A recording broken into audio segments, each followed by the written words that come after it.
Presiden Tiongkok Xi Jinping pada Oktober lalu mengumumkan bahwa Tiongkok akan meluncurkan inisiatif tata kelola kecerdasan buatan atau AI global yang menyajikan pendekatan konstruktif untuk mengatasi kekhawatiran universal mengenai pengembangan dan tata kelola AI. Pengumuman tersebut disampaikan Presiden Xi dalam pidato utamanya pada upacara pembukaan Forum Belt and Road untuk Kerjasama Internasional atau BRF ketiga di Beijing. Acara ini menjadi panggung utama bagi pemimpin dunia, termasuk Presiden Indonesia Joko Widodo atau Jokowi, yang juga turut hadir untuk membahas kerjasama lintas negara dalam proyek-proyek infrastruktur global. Ini adalah bagian dari upaya aktif Tiongkok untuk memajukan visi komunitas dengan masa depan bersama bagi umat manusia melalui inisiatif pembangunan global, inisiatif keamanan global, dan inisiatif peradaban global. Lantas, apa saja manfaat dan tujuan dari inisiatif tersebut? Nah, pemirsa, inilah Jurnal Barata.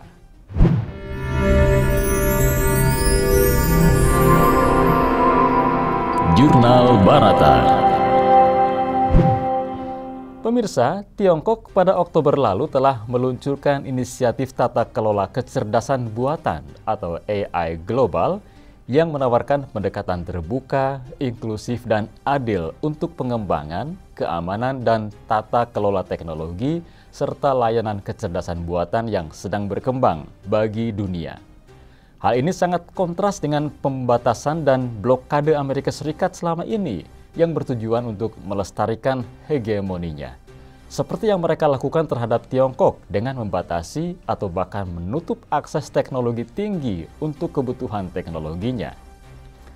Parahnya, ketika Tiongkok menekankan keadilan dan non-diskriminasi dalam pengembangan AI agar memberikan manfaat bagi semua negara dan wilayah, Amerika Serikat justru semakin intensif melakukan pembatasan sepihak terhadap normalisasi kerjasama global dalam tata kelola AI dan teknologi lainnya.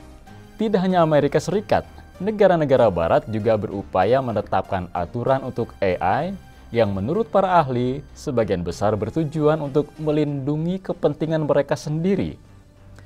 Setidaknya itulah bukti bahwa Amerika Serikat dan Barat tidak pernah menginginkan negara berkembang untuk menjadi maju.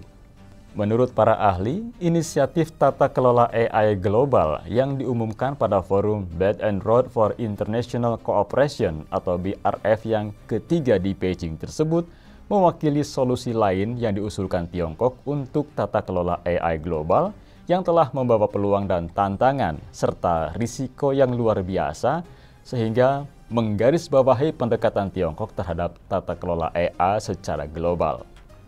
Dalam pidato utama pada upacara pembukaan BRF ketiga, Presiden Tiongkok Xi Jinping mengumumkan bahwa Tiongkok akan meluncurkan inisiatif tata kelola AI global pada forum tahun ini.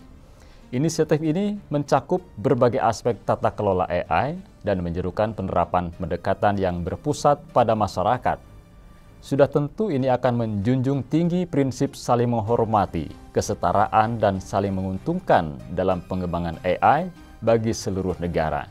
Isi dari inisiatif tersebut antara lain berbunyi, kita harus menghormati kedaulatan nasional negara lain dan secara ketat mematuhi hukum negara tersebut ketika menyediakan produk dan layanan AI kepada mereka. Kita juga menentang penggunaan teknologi AI untuk tujuan memanipulasi opini publik, menyebarkan disinformasi, campur tangan urusan dalam negeri negara lain, memanipulasi sistem dan tatanan sosial, serta membahayakan kedaulatan negara lain.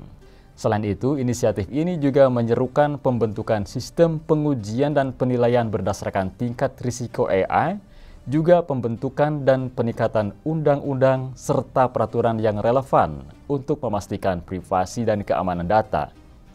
Hal ini juga mendesak kepatuhan terhadap prinsip-prinsip keadilan dan non-diskriminasi, serta untuk menghindari bias dan diskriminasi berdasarkan etnis, kepercayaan, kebangsaan, gender, dan lainnya selama proses pengumpulan data, desain algoritma, pengembangan teknologi, dan pengembangan produk serta aplikasinya.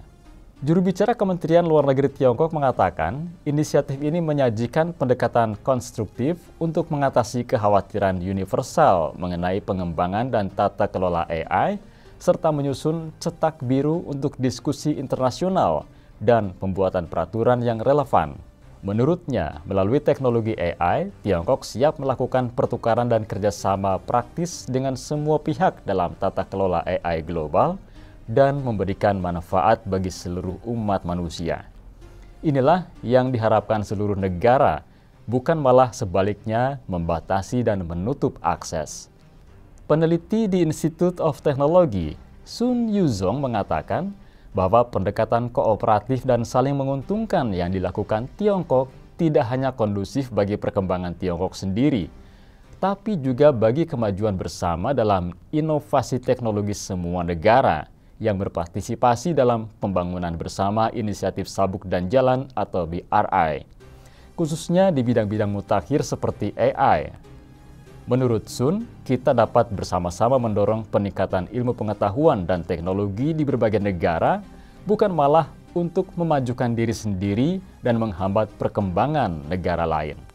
Sebenarnya, inisiatif tata kelola AI global dari Tiongkok ini muncul sebagai tanggapan dan kritik keras kepada Amerika Serikat lantaran Washington terus-menerus mengintensifkan pembatasan sewenang-wenang atas normalisasi kerjasama dalam chip AI dan teknologi lainnya, seperti yang mereka terapkan pada 17 Oktober lalu, di mana Amerika Serikat memperketat pembatasan ekspor chip terkait kecerdasan buatan dan peralatan manufaktur semikonduktor ke Tiongkok, dan menambahkan sejumlah entitas Tiongkok ke daftar entitas kontrol ekspor.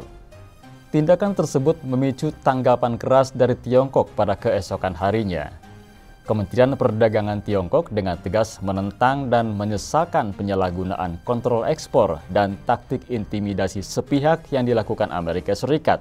Mereka mendesak Amerika Serikat segera mencabut pembatasan tersebut dan berjanji mengambil semua tindakan yang diperlukan untuk melindungi hak dan kepentingan sah mereka.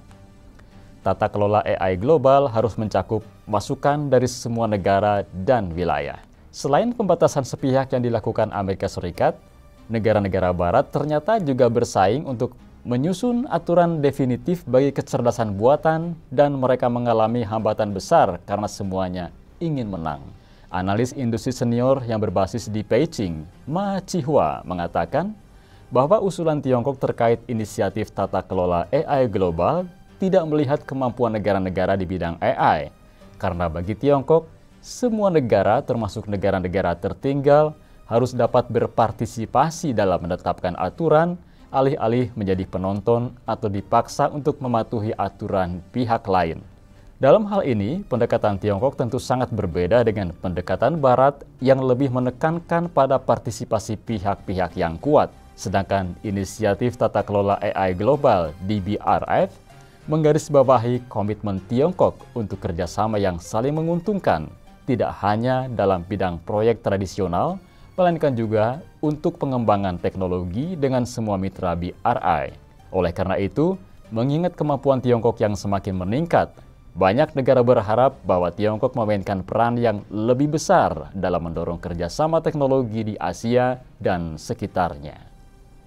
Seperti yang diharapkan Sekretaris Jenderal Conference on Interaction and Confidence Building Measure in Asia, Khairat Saribay, di forum BRI. Dia berharap bahwa forum multinasional yang beranggotakan 28 negara ini dapat meningkatkan kerjasama guna mendorong perdamaian, keamanan, dan stabilitas di Asia, dan juga mempromosikan kerjasama ekonomi, khususnya pertukaran teknologi. Nah pemirsa, demikianlah Jurnal Barata kali ini. Saya Endro dan tim redaksi Barata Online mengucapkan terima kasih dan sampai jumpa. Demikian Jurnal Barata.